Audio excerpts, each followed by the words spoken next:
lórúkọ tèmi, gbajúgbajà òṣèré Nollywood. Orí ètò Bísí Ológe la wà.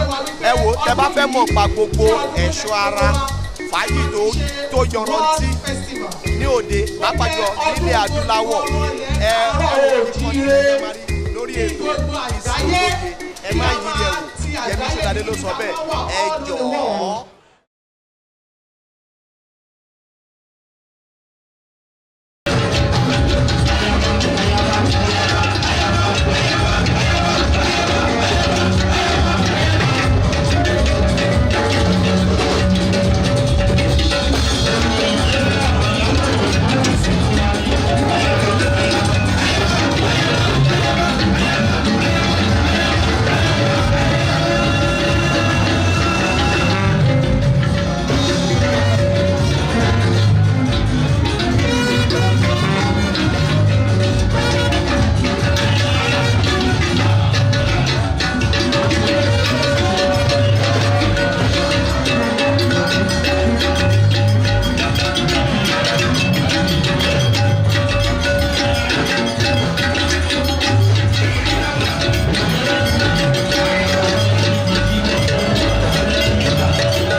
don't forget to click on subscribe button.